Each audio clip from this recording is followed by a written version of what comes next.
रमा शाळेंतल्यान घरा गेले तेच आवयचेर खूब मोठ्यान आड्डले। ताजी आवय 4 घरचो वावर करून तेन्नाच घरान भितर सरली। तिजे सत्रेच्यो सरयो मोडून सत्रेचो आकारूय वेगळोच जाल्लो।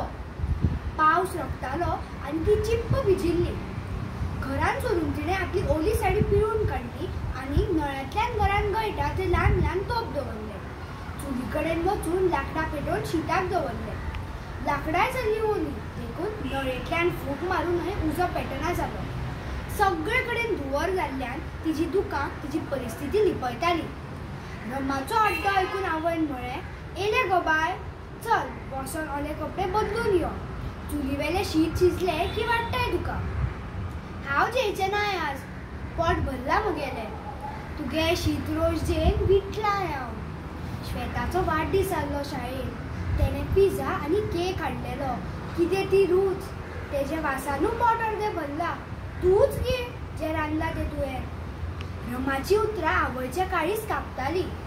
रमाची अशा वायट उतरांचो भार तिका आतां सोंसनाशिल्लो। कितेंय सांगपाक गेल्यार ते म्हणटाले, "ओग बस तूं, बोणी खंयसरली, म्हाका शिकनाका तुगे शाणेपणां, तुगे शापोतां तूंच घेवन बस।" दीस अशेंच वताले, पूण रमाची वागणूक कांयच बदल नाशिल्ली। आतां तर ताका मोबायल आनी लॅपटॉप जाय आशिल्लो। खंयच्यान हाडप पयशे हो प्रश्न आवय बापायक खूब सतायतालो। निमणें आवयन आपले उरिल्लीं दोनूय कांकणां विकपाचो विचार केलो। ती एका नामनेच्या दोतोरागेर खूब वर्सां सावन काम करताली। तिचें निर्शेल्लें तोंड पळोवन दोतोराचे बायलेन तिका विचारलें। खबर कळना फुडें दोतोराचे बायलेन तिका धीर दिलो आनी रमाक सांजे आपल्यागेर धाड म्हण सांगलें। निमणें बोवाळ मारून मारून ते तांगेर गेले।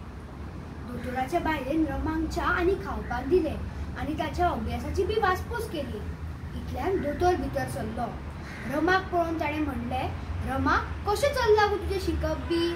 बरें जालें तूं आयलें तें। म्हाका तुजे कडेन थोडें उलोवपाक जाय आशिल्लें। गजाल मातशी दुखदिणी आसा, पूण सांगल्या बगर पर्याय ना." रमाक खूब भंय दिसलो। कितें सांगतलो काय दोतोर?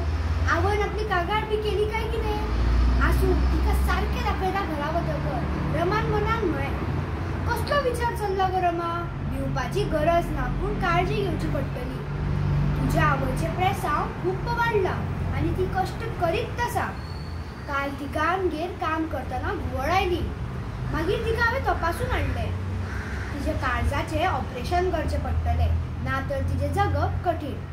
आतां पयशांची तयारी करची पडटली। कशें करप तेंच कळना।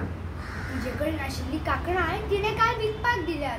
तुका मोबायल आनी लॅपटॉप घेवपाकशें दिसता। विचार कर आनी सांग म्हाका." रमाक सामको घाम सुटलो। ताजे हात पाय कडकडपाक लागले।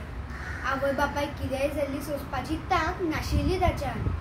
दोळ्यांतलीं दुकां ते थांबोवंक शकले ना। आपणें तांकां अशें कशें वागयलें हें चिंतून ताका आनिकूय रडपाक आयलें।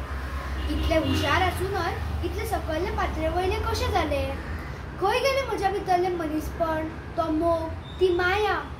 ताणें दोतोराचे पांय धरले। "हांव चुकलें दोतोर, म्हाका माफ कर। म्हज्या आवयक मरो दिवं नाका। उपकार करात दोतोर, तुमचें रीण हांव शिकून फारीक करतलें। पांय पडटा दोतोर, पांय पडटा." दोतोराच्या बायलेन रमाक मेयेन घेत म्हळें, "तुजें बरें जावचें म्हण ती दोगां इतले कश्ट करतात शाण्या। तांच्या कश्टाचो वालोर तुका कळचो म्हण आमकां हें नाटक करचें पडलें। आयच्यान तूं एक बरें भुरगें जातलें हें मनान ठरय। कसली गरज पडल्यार आमकां सांग। आतां तूं व्हड जाला, बरे विचार कर आनी मानान जग। देव तुजें बरें करूं। देव बरें करूं."